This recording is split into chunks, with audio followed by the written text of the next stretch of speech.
and then we'll introduce. I'm recording this for folks because it'll be good to share it. So just letting you know this session's being recorded. So welcome everybody. I'm Laura Wagner. I'm a city councilor here in Marlborough, Mass.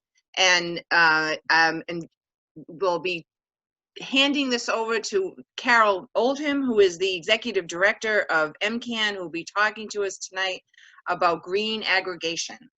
Carol, so glad to have you with us, and thank you to everyone for being on this webinar tonight, and welcome, Carol. Thanks so much, Laura. I really appreciate you putting this together. So I've been with MCAN for 5.5 years, and I basically have been doing community aggregation, green aggregation with towns the entire time. And so this is you guys weren't aware of this, but tomorrow is my last day. My successor is also on the webinar, Sarah Dooling, but so this is a very fitting send-off because this has been, aggregation has sort of been an obsession of mine the entire time that I've been at MCAN. And it started out, somebody told me about it right when I started this job. And I lived in Brookline at the time, and I was on town meeting. And so I decided that I would introduce it in Brookline. And so a co-sponsor and I put it together, and we thought that we were going to be the big knockdown, drag out fight at town meeting because we decided that we were going to go big and ask for 25% additional clean energy from New England. And we were really getting ready to have to, you know, just go door to door and really do a serious organizing job. And then somebody filed a warrant article to ban leaf blowers. And we were not the most controversial thing at town meeting that year. And it was really, that got all the attention, and we won unanimously, and it was sort of, the rest is history. So that was really fun. And I'm really glad to be able to close out my time at MCAN with you guys talking about community choice aggregation. And specifically about green aggregation. So just a little bit about MCAN. We were founded in 2000 by a couple of folks who were really involved in their own local climate groups in their towns, and they were already friends, so they were talking to each other about sort of what worked and what didn't and best practices. And they realized that most folks didn't have that opportunity to have a learning network, and so they decided to start one. And now we have, I think we're actually 60 chapters now in 110 towns and cities across Massachusetts. And we work with folks to help them do local work better. We focus very much on climate solutions. So that's one of the reasons that green aggregation is such an obsession. And we help them have a voice at the state level, as well as helping them connect to each other to make their local work better. So just to set a little context, which I know none of this is brand new to anybody, but you know, we're already seeing the effects of climate change here in Massachusetts, whether it's along the coast or you know, whether it's the drought or flooding or increased tornadoes in Springfield or the crazy winter that we had in 2015, I guess it was now. And then we basically had almost no snow since, right? Except those of you in Western Mass. But we really focus on the local action. We believe very strongly that that solutions come from the grassroots up and from the ground level up. And it's all of the climate solutions that get tried out on a broader level, generally speaking, come from city and town level. So it's always been, you know, folks like you that have been leading on climate change. So pat yourselves on the back. The good news is that although the climate crisis is already here, we have the tools to solve it. And I stuck this graphic in here because I like the fact that it shows kind of people living high quality lives in a climate friendly way. So folks are there, you know, you could get on the train or you could get in your electric car. You could go to the farmer's market, you could hang out with your friends, you could go to the library. And I guess I ought to draw masks on all these folks now to make it current. But it, you know, it really shows the kind of community that I think we all want to live in. And we can make we can make our communities into these communities. And I think a bunch of you on the call already know some of what I'm going to go over because some of you already have aggregation, but I'm just going to go through all of it anyways. So aggregation is essentially a process by which towns can change the source of electricity for everybody who's on basic service. And I've got a little graphic here in a minute. An energy broker gets hired by the town to do that, to source the energy and to make sure that the supply is what the community wants. But you still get your bill through Eversource or National Grid or whoever your utility is, because they are actually responsible primarily for delivering the electricity to you. And I'll talk a little bit about that in a second as well. So this graphic, I like it because sometimes I get questions where people are like, well, do they have to string a new line to my house? And this just shows the only thing that changes is the source of your electricity. So the delivery is still the same, and flipping the switch and turning the light on at your house is still the same. But ideally, on the right, you can see CCA when it works right, Community Choice Aggregation, also known as green aggregation or Community Choice Energy. When it works right, in my point of view, it increases the amount of renewable energy that the community gets. And a couple of interesting facts, which folks may or may not know, utilities don't make energy anymore. Because of our deregulated market. And so, so basically there are electricity producers, and then the utilities buy the electricity from those producers. And under community choice aggregation, it's basically like bulk buying. So it's the same kind of idea as going to Sam's Club. If you buy, you know, I would say 400 rolls of toilet paper, but nobody can buy that anymore, right? Let's say 400 oranges instead. But then, you know, each orange is a lot cheaper, right? Because you're buying so many. And it's the same kind of idea with community choice aggregation. And particularly for communities that have chosen, you know, there are a lot of communities that have done 5% local clean energy, but if you're choosing a higher number, it really is the biggest thing that a community can do to cut your climate pollution. Because there are a lot of climate solutions that are difficult, and we're gonna have to do those too, but at least you can get started with something that is pretty easy. And I always joke that my husband knows when the electric bill comes because I curse a lot, because there are two parts to your bill, right? There's the delivery and there's the supply. And I always get really grumpy because the delivery is more than half of our bill. The supply is the only side of your bill that's really touched when you do community choice aggregation. So that's the only part that changes for the green pricing. That's the only part that changes. You know, that's not just one of the questions that I often get is, does this impact low income rates? Low income rates are actually on the delivery side, not on the supply side. So it doesn't impact that at all. So you can see again here, you know, sort of the delivery, the way that the delivery is structured on a bill. And this is actually the bill of somebody who works for the Metropolitan Area Planning Council. It's not even my bill, but he had made the slide, so, and made it look nice. And some of the other questions that we get is, you know, can I keep my current plan? Sometimes people want to opt back to that sort of minimum amount of green energy that that the state requires Eversource or National Grid to give you. It is very easy to opt out but it is an opt-out program. It's not an opt-in program. And that's actually one of the reasons that it's so powerful, is that, most people really want to do more on clean energy. They want to do more on climate solutions, but they don't really know what to do out there about green energy and about suppliers. And it's really easy to get too much information, essentially, and get overwhelmed.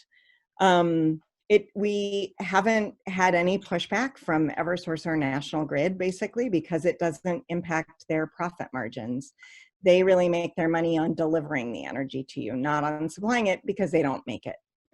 And folks ask if our program has a bunch of clean energy in it, is that going to cause brownouts or something like that? And the answer is no. The ISO New England group keeps a very careful eye on how much supply there is and where it's coming from, and they ensure that we don't have brownouts. Occasionally we have brownouts, but it's definitely not for that reason. And actually we haven't had any recently, have we? And sometimes folks ask, what percentage renewable energy should my community choose? And because sometimes it can be a little bit more expensive than buying what's known as brown energy, or sometimes referred to as dirty energy. And that's just really a very individual choice for your community. I find that it really helps to have a lot of community conversations about what the priorities are, which often will surprise you. I'll show you some stats in a minute about this, but it's really about finding the magic number for your town in terms of what folks want. And this is a little bit, I'll share these slides with Laura so that she can send them out, because the process, I don't want to walk you guys through this step by step, but essentially until the very end, a community is not locked in, which is another thing that's really nice about community choice aggregation. If you get back a plan and it turns out the price is something that you don't like, or you've decided that you want more clean energy or something along those lines, you can reject a plan, and it's on the broker to give you a plan that you like. So I think that's a really important thing that gives folks a lot more comfort when they're thinking about a community choice aggregation plan. So why I think aggregation is cool is, again, it's an opportunity for everybody to get more clean energy without having to get stuck in the research. Because so I was gone for the weekend, one weekend, and my husband called me up and he said, "Great news, I signed us up for 100% clean energy." And I went, "Oh my God, no." Because, these door-to-door folks, they're not always selling the product that you actually want to buy once you dig into it. But aggregation has a lot of protections built in, and you can feel really comfortable because it goes through the Attorney General's office and it goes through the Department of Public Utilities.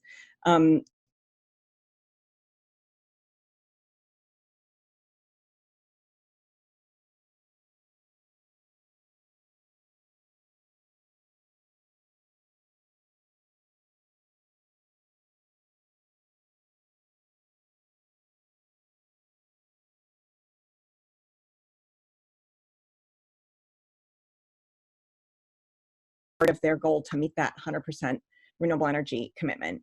And, we sort of sat down together and did the math, and the state renewable energy requirements for the utilities mean that will get us to 55% in 2050. And they were saying, well, we're supposed to be at 100% in 2050. So we said, all right, let's see what 45% will cost. 45% additional clean energy from New England. And it ended up actually coming in under the price that they were paying per kilowatt hour at the time. And their average household use is 450 kilowatt hours. So the supply side of their bill for their average household would be $50. And again, it's a little bit cheaper. It's about a penny cheaper per kilowatt hour. And it really depends on when you're going for your contract as well in terms of pricing. You can see a whole penny difference in your kilowatt hour pricing. And I'll talk a little bit about price again in just a second. So, so what happens if you already have an aggregation program? Maybe it's not a green aggregation program and you want to think about making it green. A very important first step is, when is your contract up? It's always nice to have 6 months or more to prepare for your next contract. And then, like Lowell, I encourage folks who don't have Class 1 renewable energy credits to really think about starting to add in that New England clean power, because it creates jobs in our region. It takes dirty energy offline in our region. And actually, now is a really good time to start thinking about it, because you guys probably saw that 6 weeks ago, energy futures were basically at zero. Gas and oil were so cheap because nobody's driving, or nobody was driving. And so, so generally speaking, the way that aggregation works is that you have sort of a, the majority of your energy, or half of your energy, electricity that you're getting, is dirty energy. And then if you can save on that, that creates that space where you can spend a little more and buy the clean stuff, buy the good stuff. And right now, because the cost of dirty energy is so cheap, and for energy futures, and they're actually signing contracts ahead of time for folks now. I'm working with a community on the South Shore that is signing their new contract, I think it's 6 months early, because they realize that they can get more green energy because the dirty energy is so much cheaper right now. So it is a good time to start thinking about what you can get and start talking to an energy broker. And if you already have an aggregation program, talking to your existing broker, and maybe even talking to other brokers, because sort of that baseline energy is so cheap. So I promised a nice long Q&A, and we're here. And I want to say too that you'll see the email down at the bottom. Again, I am done at 5 o'clock tomorrow in this job, and so I didn't want to give you guys my email address because I didn't want it to bounce.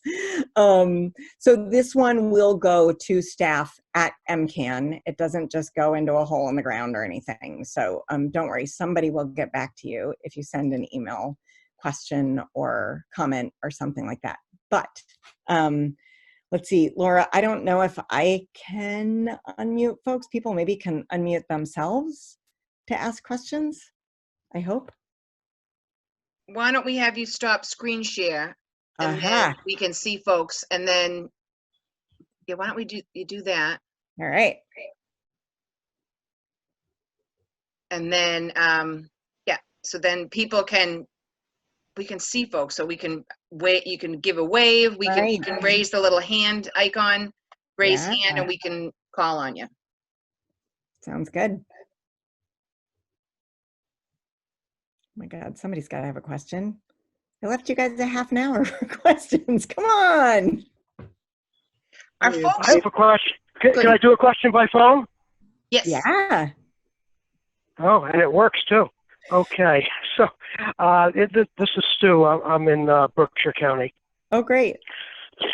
Okay. So yeah, there was an example with 20. One of the first things that I heard had to do with an example of 25%.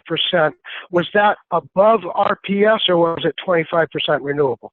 Yeah, great question. So it was above the renewable portfolio standard. And I think I sort of glossed over this portion, I guess.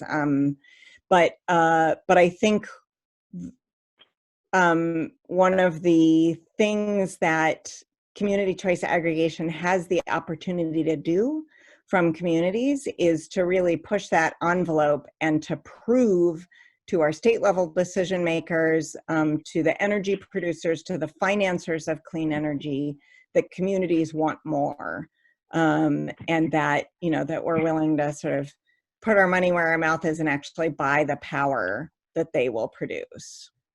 So it is Okay. above the renewable portfolio standard. Okay, so is it okay if I fire a few more questions? Sure. Okay, so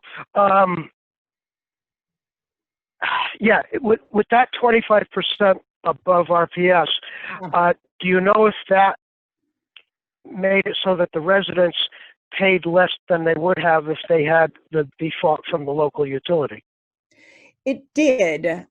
They got a great deal. Their timing was excellent in terms of when they signed their contract. And they had a broker who was, or I'm sorry, they had a supplier, a clean energy supplier, who was really interested in making their way in Massachusetts. And so they gave them a really good deal. But apparently, because they're going up in their percentage of clean energy, and so I assume that they have gotten another good deal, which I think is a really good sign. Okay. So with all the experience that you've had, there's probably a break point. If somebody said, "I don't want to pay more for green electricity, but I'm okay if there's a lot of renewable and it's the same price roughly as I was paying." With the 25% above RPS being less than, is there like a typical average where if you get to 30%, then you're paying just what you would have paid with one of the big investment-owned utilities? Right. That's a good question. I think the most accurate answer that I can give you is that energy markets are very volatile. And it really depends on, you know, when you sign your contract and what other things are going on in the world. So again, now is a good time. But it's, you know, I think, so it's interesting because Newton's price, you know, they were the first to go, I would say really, really big maybe. And they went for 46% because at the time, the renewable portfolio standard, the state requirement was 14, and they wanted that nice even number of 60. And apparently, so they went in saying, okay, 46%. And then afterwards they thought, man, we should have, because they did, when they were talking to folks and they were, you know, sort of grabbing them on their way to the tea and that kind of thing, people said, I'll pay $7 more per month and I won't complain. You know, I won't, like, I'd never give you any grief if I can get something much better for $7 more a month.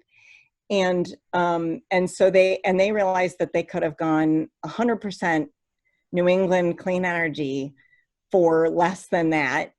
And so they were sort of like, oh, we kind of missed it. But, you know, I think that they really, their number was pretty good. I mean, it was very good. It was, they're right at the National Grid basic price right now. So, so I don't know about the breaking point. I think, again, that's that thing that I think it's worth having conversations in your community about it. And because the only folks who can tell you are the people who live in your community with you. And again, you might be surprised when you ask. People might be, you know, people may say, as long as you can keep my price the same, I want as much clean energy as I can get. People might say, yeah, I'm willing to pay a little bit more. But you don't know until you ask. Okay, I have one thing to add that I'll better let other people get in.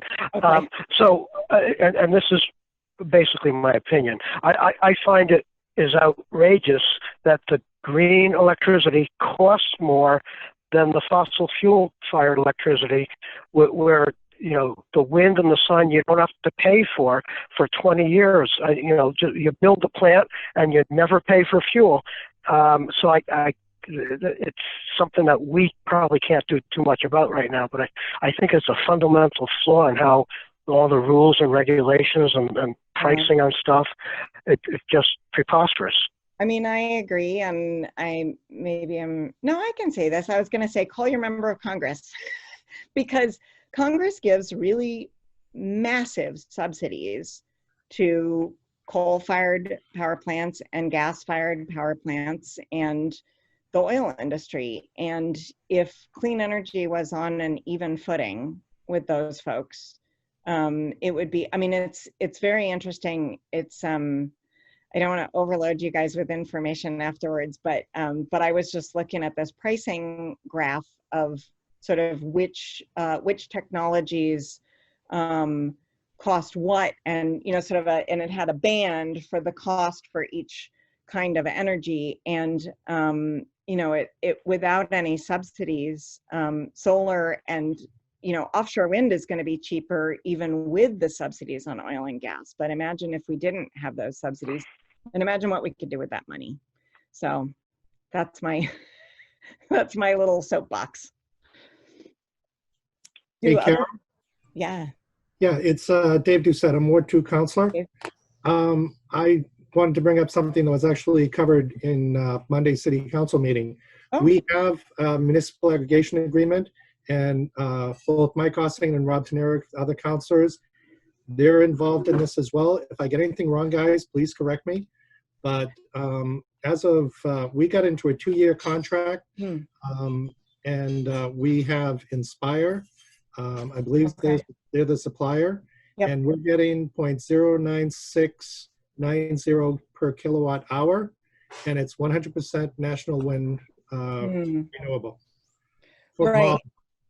So, it is possible to get 100% renewable for municipal, and Marlborough is the first one to do it. We were also the first municipality to do bulk aggregation as well. It just took us a while to get to 100%. Yeah, and I will say, so congratulations, first of all. And I think the National Wind is a great first step. I would encourage you guys to think about New England renewable energy credits, because they really do, the National Wind thing, it's, I don't know if anybody's ever driven across Texas. I lived in New Mexico for a little while, but there's a lot of land. The wind always blows, and labor is very cheap. And so essentially the RECs that you're buying from that don't ensure that a project that wouldn't otherwise get built gets built. And I think that that's a really important role that renewable energy credits have in our energy markets. And many, if not most, of the renewable energy in New England couldn't make it, again, because of that uneven playing field with the subsidies on dirty energy. New England projects frequently couldn't make it if they didn't have those RECs that they were able to sell to programs, to municipal programs and to individuals. And so, so I would really encourage you guys to think about if there's a way to integrate some New England renewable energy in there. Okay, thank you.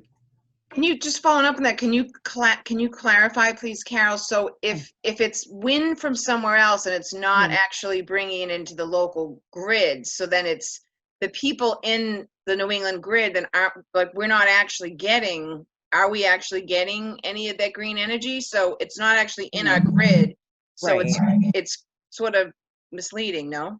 Yeah, I mean, our grid is a crazy system, but essentially the eastern grid and the western grid are not connected. So if it's produced, for instance, if it's Iowa, like a lot of the national wind is Iowa or Texas, right?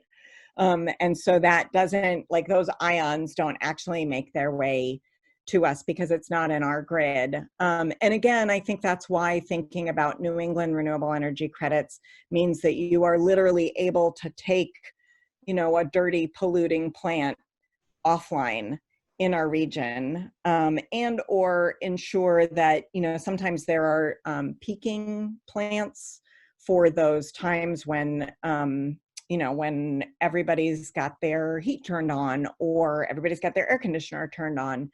And, you can also ensure that those aren't needed as much because you're encouraging you're actually paying for having clean energy be online. And the lucky thing is that, generally speaking, particularly when we're looking towards having a lot of offshore wind. You know, Massachusetts, sort of in that area that's Massachusetts, Rhode Island kind of area.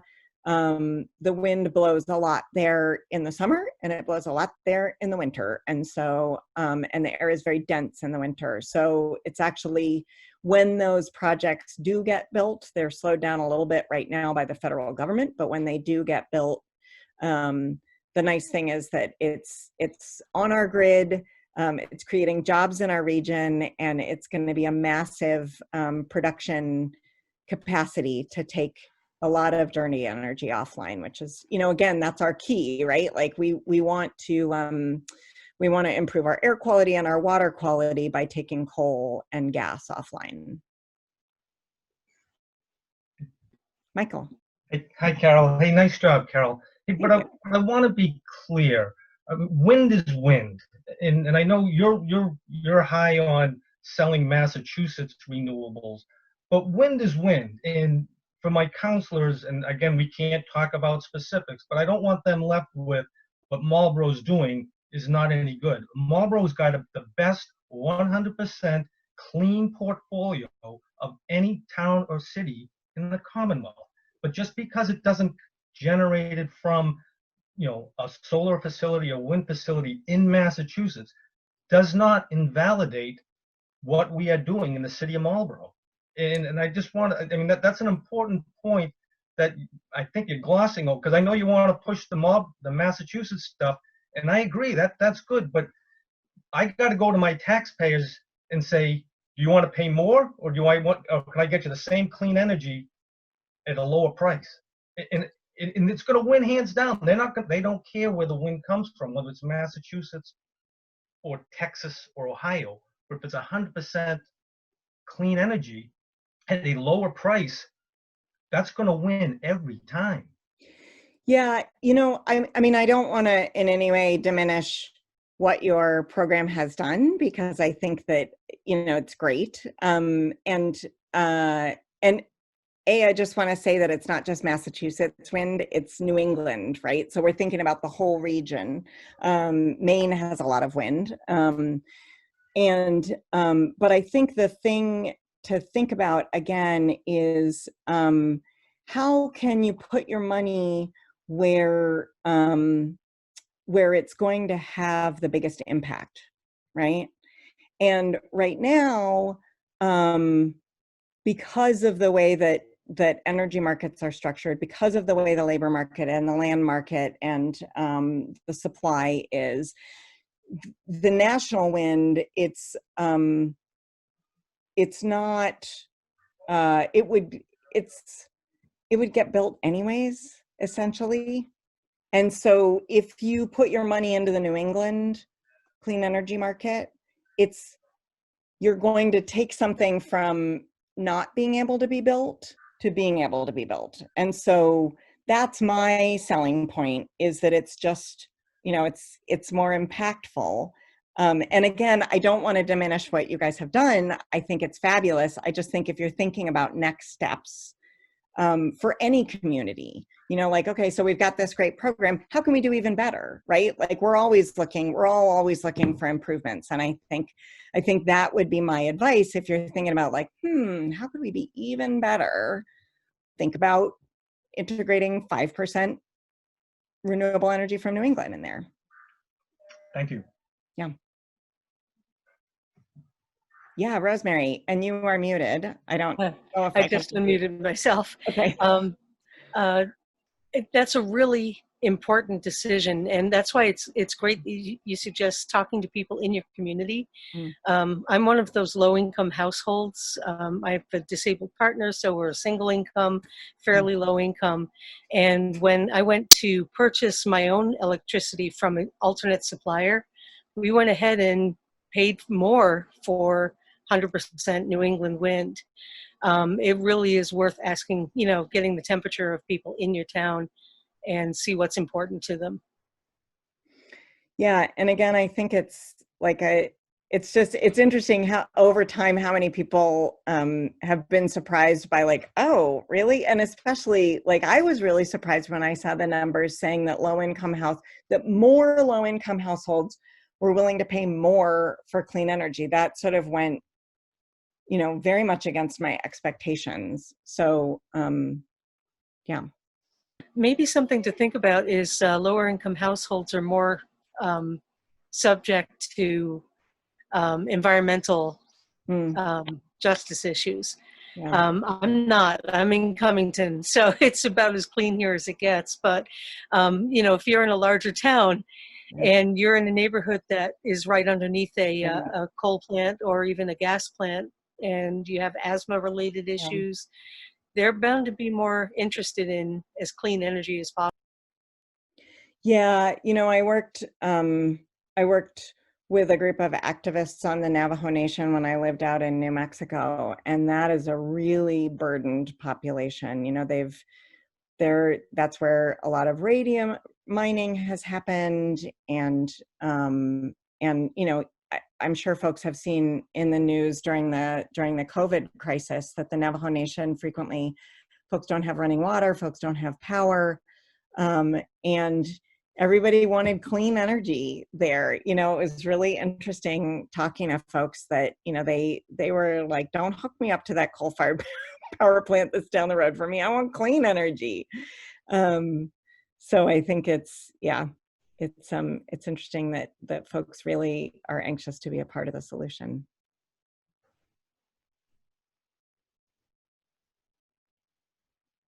There are a couple of you who haven't said anything. Do you want to ask questions or say something, or yeah? Hey, yeah, thanks. I think that the idea of trying to message the New England grid to get even more clean is an important piece of what you're saying. Having said that, can you remind us of the percentage and the breakdown of what the New England grid looks like right now in terms of what it produces? And then any legislative initiatives. I was also under the impression that there is some legislation that forces these percentage changes. Sorry, I can't read that from my view, but thank you. In what kind of time frame are we looking at where the government is actually kind of, or the whole, there's some regional thing too, beyond the New England, there's some pact, right, with New York and New Jersey. Right. And so what kind of leverage does that have in terms of pushing the whole grid to cleaner energy? Yeah, that's a great question. So, Michael showed the sort of pie chart, which I can't remember exactly, but I can say that in Massachusetts, it's about 70% of our electricity comes from natural gas. Generally, that's from the shale fields in Pennsylvania.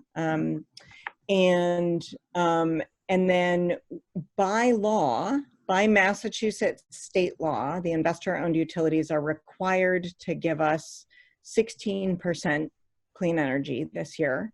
It goes up by 2% a year for a couple of years, and then goes back to 1% a year growth. It's going to top out in 2050 at 55%. So that was why Lowell made that choice. Okay. I know. It's not quite good enough. Which is, and that again is why communities are doing aggregation, is that they're like, hey, that's not good enough, right? That's not going to solve the climate crisis. But that was also why Lowell was like, okay, so we have 100% commitment, and they thought about, we sat down together and we were like, okay, well, what if you did 25%, because to Michael's point, sometimes if you have a dramatic cost increase, for instance, it can really it can be a shock, right? So then they were like, okay, well, let's see, if we did 25% and then 2 years from now, we did another 10%, and then 2 years from then we did another, so we gamed out a bunch of scenarios. But then when the price came back from the broker, the 45% was less than what they had been paying. So, it really did end up making a lot of sense for them to make that choice at that moment. But the goal was, okay, so what's the science say we need to do? Let's do it, right? And they had made a commitment in their community to like, we want to be on track to be a part of the solution in the scale that is needed, which means like, we can't wait for the state, you know? So I think that's something to think about when you're designing your program. Well, if I could, a follow-up question about, you know, getting community buy-in. Like you can educate as much as you want, Yeah. But you'll always have a portion of the population that says, I don't want government to tell me what I can and cannot do. Yeah. Even though there is the opt-out, people Yeah. somehow think that's still the government telling them what they need to do. Yeah. And then even more important to me is trying to understand, you know, I think that our community had an aggregation program and there was a lot of pushback. And so then it just kind of stopped and then it didn't get renewed. I forget where we were with town meeting on that, but the other component is solar installations for individuals. So, you know, people who can afford to do these solar installations, I'm just wondering if you have any kind of cost comparisons, right? Like if there is this community aggregation program, you as an individual homeowner are actually better off buying in, and you're doing more for climate change by not having an individually manufactured solar panel installed, etc. But then I don't have any idea where we are with SRECs for individuals and when those go away. And beyond that, the payback thing, right? Like at some point it's going to expire, and then if you create too much energy, you're going to owe the energy company for delivery, blah, blah, blah. Like, do you have resources like that that help people parse that out? Yeah, so that's a good question. So I think the thing that that at MCAN we really think about is community level change. Yeah. Because again, if it's one person making the change in their life, like let's say I decide to stop eating meat, right?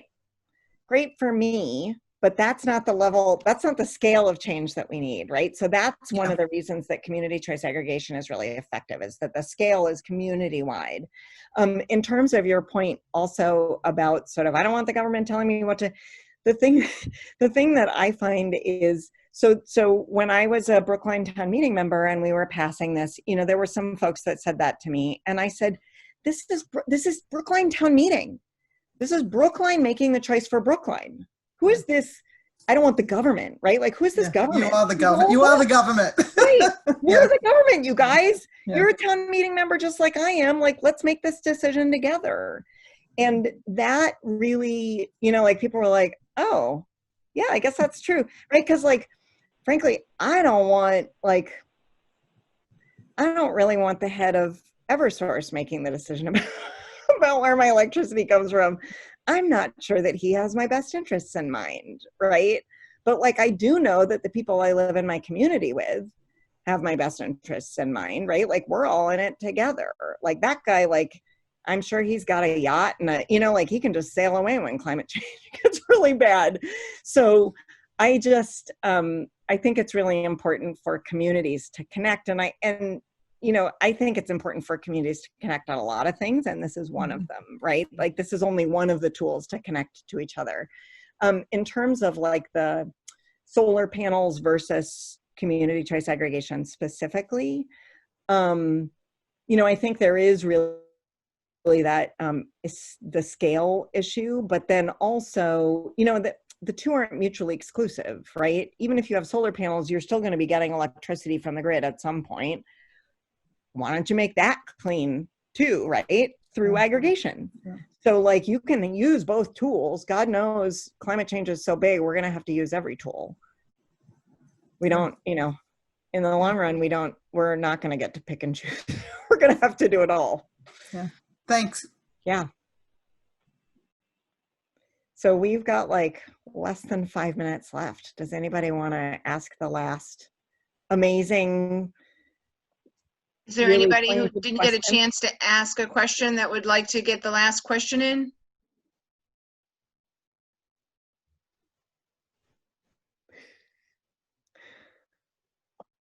All right. Right. now I have to make some sort of eloquent closing statement or something. Or Michael, you can ask a Well, question. no, I was going to thank Laura. I mean, Laura, nice job pulling this together. I think there's a lot of good information. Carol, nice job. I appreciate it. I learned a few things tonight, so I want to thank you for the time of putting this together. Yeah, you bet. And I will share the slides with Laura, and that way she'll be able to share it with all of you guys, share them with all of you guys. And yeah, absolutely. Send an email to that. Send them lots of questions because I'll be gone. No, but do feel free to ask questions to that email address if you think of something after we get off of this call. And I noticed that Sarah's Yeah. email is also in the chat. Mm-hmm. Oh, The new executive director, Sarah Dooling. So her Sarah at massclimateaction.net, and I can send a follow-up email with these slides attached and Sarah's email. So we should just send all the email questions to Sarah. Yeah, Sarah. she's in charge. I am out of here. Well, we really appreciate it. I'm so grateful. This is the last thing you're doing as you have to one foot out the door. And it's confusing. And it's took me a while to get my head around it. And it takes, every time I have one of these conversations, I learn a little bit more. And I appreciate all of you for being here. And I think there's always room for improvement, right? It's not either it's good or it's bad. The end is just always, what can we do next time? How can we make this better? So I really appreciate how clear you make things too, Carol. Thank you. Thanks, you and guys, thank you and thanks for being my last webinar.